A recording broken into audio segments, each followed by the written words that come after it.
What is going on, guys? Welcome back to another video. I'm actually doing something a little bit different today. I'm going up to the field in the morning. It's 10 a.m. Usually I go in the evening, but instead of going to the gym, I'm going to be going up to the field to get in a shooting session. So if you guys want to see it, let's get to it.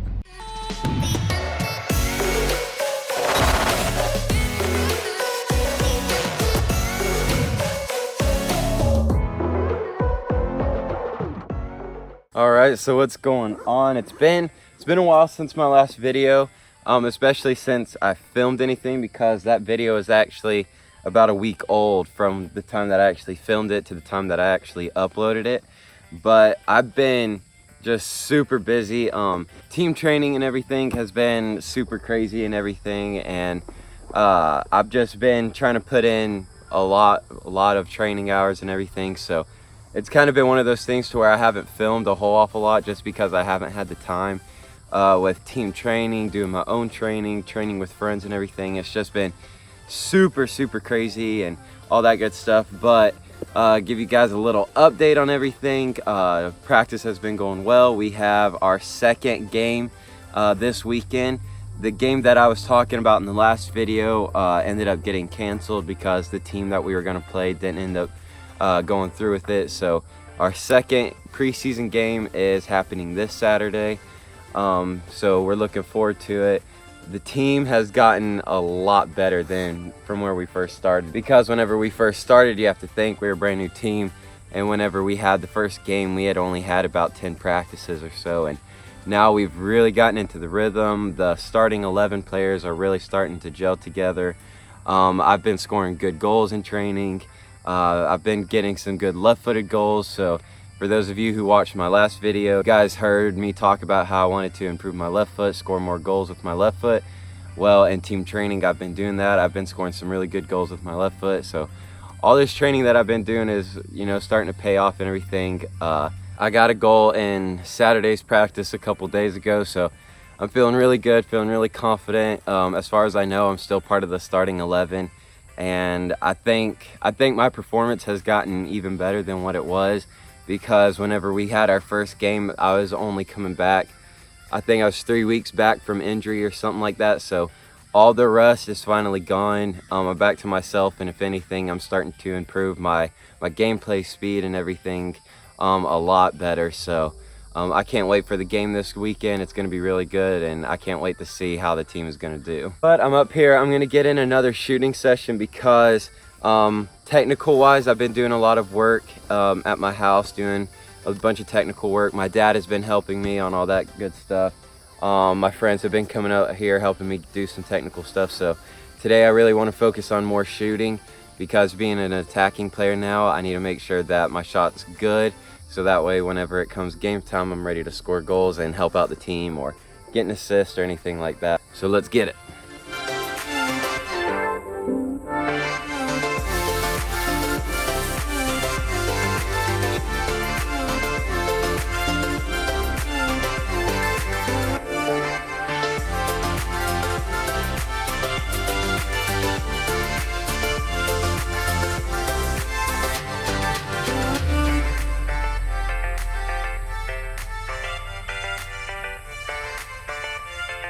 All right, what's going on, guys? I'm gonna do a voiceover while I do this shooting session, just to go through everything. Right here, I'm just doing some close range shots, just to get warmed up. There was a good one with my left. You can definitely tell that on my left foot, I'm starting to get more power and everything.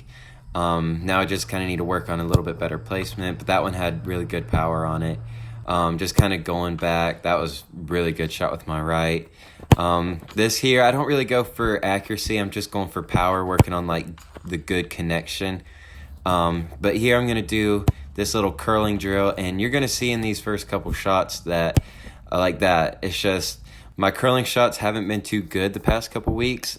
I'm getting my plant foot too close to the ball, so I'm not really getting good curl and placement on it. But you can see there, it's starting to slowly get closer. By the end, I start scoring some good ones. But you can tell, once the training session really gets going in, and once I get comfortable, then I can start placing it pretty better. But I really just wanted to take there was a good one. I just wanted to take a ton of shots working on the curling shot. That one was pretty good because for the past couple weeks, I don't know what's been up. It's just I haven't been able to really place it well. Like that one was perfect. But that's what we practice for here. I just did like I'm kind of reversing it. Like you can kind of see I'm trying to sneak it into the near post. Like if the goalie is thinking I'm going to go to the right, then I can sneak it to the left side. That one was really good. That one was way too central, good power, but I did that a couple times, and then I was just going more for a curling shot. That one was pretty good placement, not too much power. Oh, that one was so close. I thought that one went in. But it's good. That's like the good thing about training during the week by yourself. If you notice any kind of area in your game where you're not, quite up to par, you can kind of feel yourself slacking off. Oh, that one was so unlucky. But you can just identify that, just do drills, and just in that training session, just work on the things that you need to improve on. There was another crossbar. See, the accuracy is starting to get there now that it's getting to the end of the session. But that's what I love about training by myself, because I realized that my curling shots weren't quite as good as what they were, so I just took time, and the whole session was just pretty much the same style of shot, just working on curling it to the far post. There was a really good one. And then I switch it up here to where I'm going for kind of like a knuckle, just power shot. Like if I like kind of tuck into the inside of the field. That one was so close. So like let's say I'm cutting in off the wing. Then in that case you want to go for like a powerful placement shot. That one was so close. You can see like the movement. It went so high and then it dipped down. That one was so unlucky not to score. Probably the best knuckleball I've ever shot. There, not too bad. Kept it pretty low. On these kind of shots, you really want to go either super low or right into the top corner. You don't really want to aim it too centrally, because it'll be easier for the goalie to save. But just got in a few reps of these, nothing too much. And then here was a really good one, top bends. And then here I just wanted to do one more curling shot. Just did a little bit of footwork here, and then just kind of try to curl it into the far post. Not bad overall. All right, training session's over. Really good one. I didn't get to my left foot a whole lot because I'm under like a little bit of a time schedule here, so I just really wanted to work on getting the curling shots and everything down. But I wanted to talk to you guys about like the main title of the video. Is playing semi-pro soccer worth it? Because for those of you who don't know, I live up here and my practice is down here. Now fortunately my grandparents live right in the middle, so in between practices, because we'll have practice one day, we'll have no practice, and then we'll have a practice another day. So it'd be like, for example, Tuesday practice, Wednesday no practice, Thursday practice. So it's kind of like that.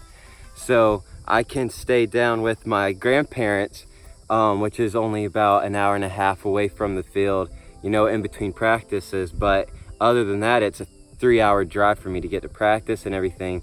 And on the days that I have to get up early to leave for practice, I have to wake up at 6:20 a.m. And I was with my grandparents, and my grandma woke up one day to say goodbye to me before I left, and she was sitting there and she was like, I don't know how you're doing it. She's like, if it were me, I don't think I could keep doing it. And it kind of jarred my thinking, and I was like, is it really worth it? Is it worth it for me to drive 3 hours there to practice, an hour and a half back to my grandparents, an hour and a half back down to practice, then 3 hours all the way back home?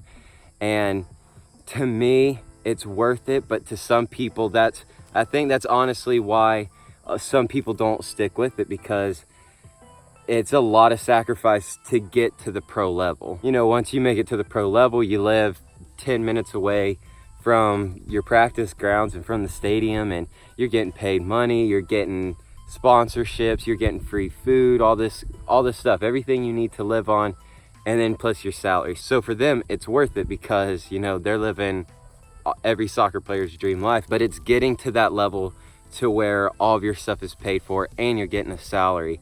But in the meantime, you got to work your butt off to get there. You got to make huge sacrifices, and honestly, it's to the point now to where I'm spending so much money in gas and everything. And for those of you who know my story, know that a couple months back I was working a overnight job, and I was going to a bunch of different trials all across Florida, and I had to quit the job because my job was interfering with my soccer and my training and everything. And I honestly don't think that I would have gotten the contract for this team that I'm with now if I wouldn't have quit that job. So for me, I had to quit the job to get to that contract. But now it's to the point to where I had a ton of money saved up, but whenever you're spending about 60 bucks a week on gas, it goes by really quick. So now I'm to the point to where I'm training every single day, about 5 hours a day, and now I'm gonna have to squeeze in getting a part-time job and everything just to keep funding my dream to get to where I want to be. It's not an ideal situation because, I mean, y'all don't even really see, I put a lot of stuff on YouTube and everything to show you behind the scenes, but you don't really see everything that I do. Y'all don't see, you know, all the long days of cardio and everything that I do, because I just try and film the most interesting stuff for you guys to see. But after every single day, it's like you hit the bed dead tired and you're like, I'm dead. And it's one of those things to where now you're gonna have to squeeze in a job and everything. And a lot of semi-pro soccer players do it. That's just, you know, that's just gonna come with getting to where you're gonna wanna be one day, and you just know you're gonna have to work your butt off to get there.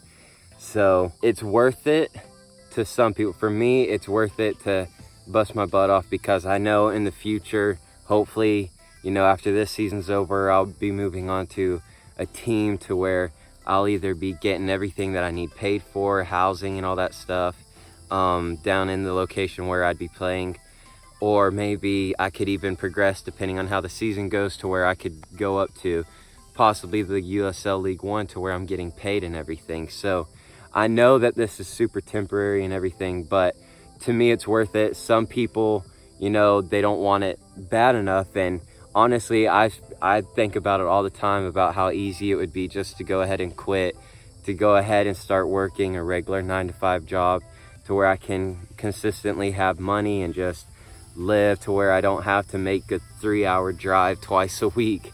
But I would honestly rather be doing this than doing that, because soccer is ultimately what I love. It's what I feel like God has called me to, and I just know that everything's going to work out eventually. So to answer the question, semi-pro soccer is worth it, but you just got to know you're going to work your butt off for it and everything. And with me getting a job here soon, I don't know how that's really going to affect YouTube, because I'm going to be looking to get a part-time job during the beginning of the week, or to where I'll be working through the first part of the week.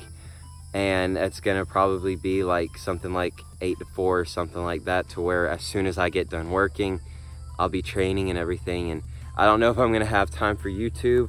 I'm gonna try and everything, of course, but for the next little while, there might not be quite as many videos. So that's kind of what's going on right now. It's been super hectic, but honestly, I still love it though. Like getting to drive 3 hours, you know, away. The drive is terrible, but you get to see so many different areas of Florida and everything. So the experience has definitely been super fun. Like, I don't want it to come across like, oh, it's all miserable, it's all depressing and everything. It's really not. If you love to do it, then all the sacrifices you make, you know, don't seem, you know, all that bad, because you're doing what you get to do, you know, every single day. But it's definitely hard. All right, I'm on a bit of a time crunch, so I'm gonna be leaving now. Me and my family are gonna be going out of town, so I'm gonna go off, do some shopping and everything else like that. But I'll catch you guys a little bit later. What's going on, guys? It's now the next day. I forgot to film an outro video last night because we didn't get done shopping and everything and get back home till about 11:50. So as soon as we got home, I went straight to bed. But before I close out the video, I'm just gonna show you guys a little bit of what I'm doing right now. So I'm working on my CV and everything, getting everything looking good.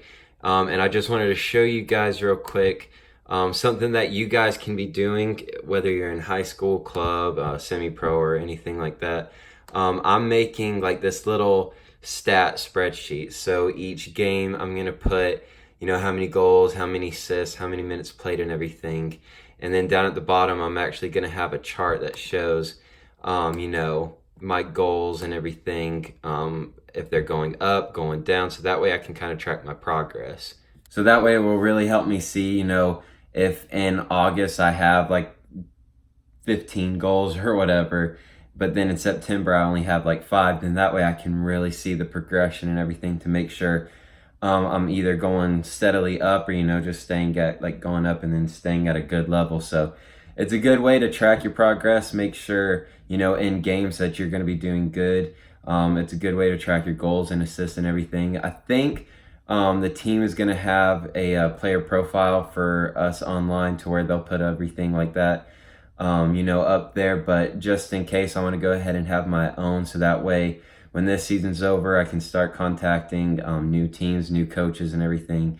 And they really are going to want to see my stats and everything like that and make sure that if I can perform, at the UPSL level, then maybe I'll be able to play, at the USL League One or something like that. So it's just a good way to track your progress and everything for, coaches and everything down the line. But other than that, that's going to be it. I haven't told you guys on YouTube yet, but for those of you who are following me, you guys have probably already seen it on Instagram. But I made a Instagram training account. I'm going to pop it up right here. I'm going to be posting some good drills, good tips, different things that will hopefully, help your game take it up to the next level. Maybe you'll get some good tips, some tricks, some different drills and everything. But that's going to be it for this video. Hope you guys got something out of it. Hope you guys enjoyed seeing my full shooting session and everything about what it's like being a semi-pro soccer player. So if you did, make sure you drop a like, and I'll catch you guys in the next video.